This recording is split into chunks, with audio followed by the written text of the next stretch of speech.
¿Sabías que el tejido o crochet se popularizó en Europa en el siglo XVI? Mi nombre es Dulce Palacios, soy estudiante de la licenciatura en Diseño Gráfico y Comunicación Visual, y les presentaré la evolución de esta corriente artística. Esta actividad pertenece a la materia de Historia del Arte. En lo personal, deseo diseñar artesanía tradicional indumentaria, textil. También me gustaría desarrollarme en la ilustración y la fotografía relacionada con el arte. La época que más me atrae de la historia del arte es el barroco, desde sus inicios con el manierismo, que se caracterizaba por la exageración de los gestos y la saturación de elementos en las obras.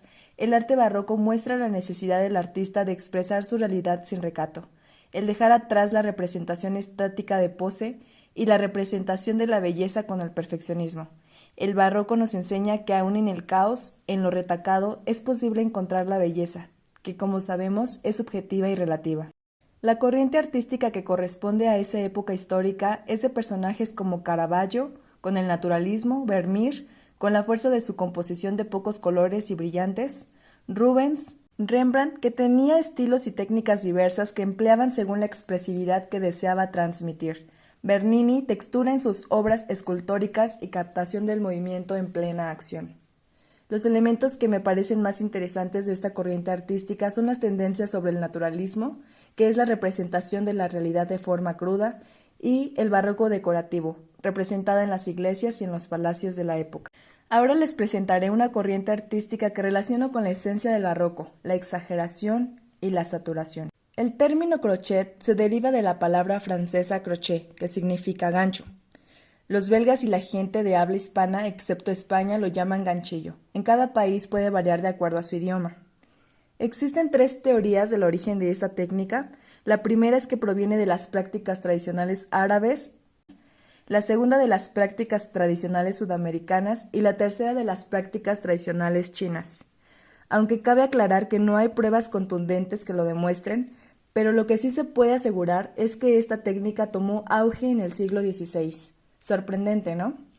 Esto debido a que se utilizaban fibras naturales siendo un material de fácil descomposición a través del tiempo. La artesanía que hoy conocemos como crochet es producto esencialmente de una tradición europea, cuya trayectoria puede tratarse desde antes del Renacimiento y que parece haber sido meramente decorativa y no práctica. Ahora vamos a ver algunos datos curiosos de la historia del crochet. Fue precisamente en Irlanda donde a mediados del siglo XIX el crochet se convirtió en industria. La terrible pobreza general provocada por la carestía de la papa se vio parcialmente aliviada por la deliberada estimulación del crochet como industria casera.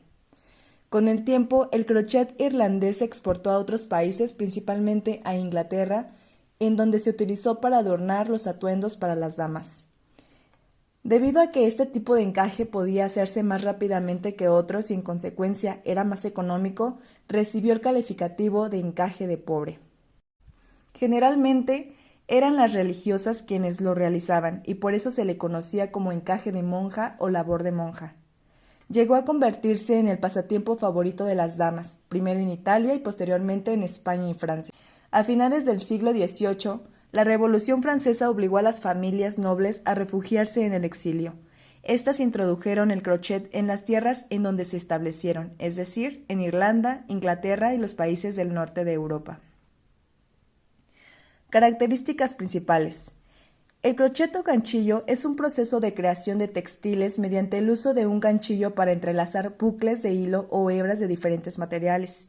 Consiste en hacer una serie de puntos a través de otros ya hechos para formar una cadena. Los ganchos se pueden encontrar en una variedad de materiales, como metal, madera, bambú o plástico. Existen distintos tipos de hilo, tanto sintéticos como naturales, para crochet, que puedes encontrar en el mercado y cada uno te sirve para tejer distintos accesorios y prendas. Dentro de los países más representativos, de acuerdo a sus inicios, fue Italia, España, Francia, Inglaterra, Irlanda y Estados Unidos. Al día de hoy, esta técnica es reconocida mundialmente.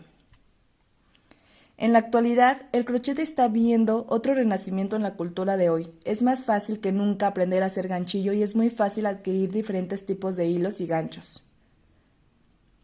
Los autores principales en su uso del crochet como corriente artística. Gracias a la versatilidad de esta técnica, artistas textiles han creado obras llenas de color, textura y dimensión, ya que han encontrado un material maleable que con la creatividad han realizado impresionantes obras de arte. A continuación les presento los artistas actuales que más me han impresionado. Espero los disfruten tanto como yo. Tracy Whites, artista canadiense mejor conocida como Brutal Knitting, es el nombre con el que firma sus increíbles máscaras textiles. Zenobia Bailey, artista y diseñadora estadounidense mejor conocida por sus eclécticos sombreros de crochet de inspiración africana y mandalas a gran escala.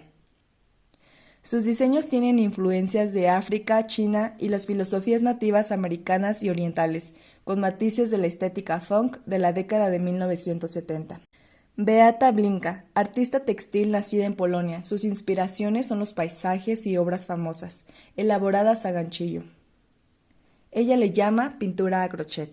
Vanessa Bahagu es una artista textil nacida en Portugal que a través de sus creaciones sensibiliza sobre la contaminación y el cambio climático, así como la importancia de la economía circular y la necesidad de reciclar en nuestro día a día. Mulyana alias de Mogus, artista indonesio, continúa con su enfoque lúdico y excéntrico de la conservación de la vida marina en su exposición individual. Yulia Ustinova, artista rusa, utiliza el arte del crochet para crear esculturas suaves y figurativas. Utiliza la figura humana como punto de partida. Como conclusión, esta técnica de tejido a crochet en su momento era considerada de poco prestigio, por considerarse una copia de métodos más elaborados y antiguos. Pero para el pueblo de Irlanda y el norte de Francia fue un sostén en la época de hambruna y guerras que atravesaban, ya que literalmente les salvó la vida al poder exportar sus telas en tejido irlandés al mismo tiempo que vendían en su territorio a la clase media. Y la enseñanza de este oficio, todo esto les permitió a muchas familias tener un ingreso para sobrevivir. Esta técnica, un tanto estigmatizada por pensarse que es una actividad para personas mayores o que solo es para crear diversas prendas de vestir o para el hogar, nos muestra que hoy en nuestros días a todo le vamos dando un nuevo uso, otro significado. Por medio de las texturas, de los colores, de las fibras, he aprendido a ver el tejido como arte, y lo he llevado a la práctica. Admiro a cada artista que compartí porque cada uno le da su propio significado. Esas creaciones rebuscadas, sin duda alguna, son obras barrocas. Además de verlo como arte, también se le considera una actividad terapéutica para el estrés y ayuda a la capacidad cognitiva y de concentración. Es una técnica para la creación de indumentaria, medio de sustentación económica, movimiento cultural y se ha ganado un lugar destacado en la historia. En lo personal, gracias a que conocí esta técnica y que pude inspirarme en los artistas que compartí, pude realizar una creación de mi autoría llamada La esencia de la vid.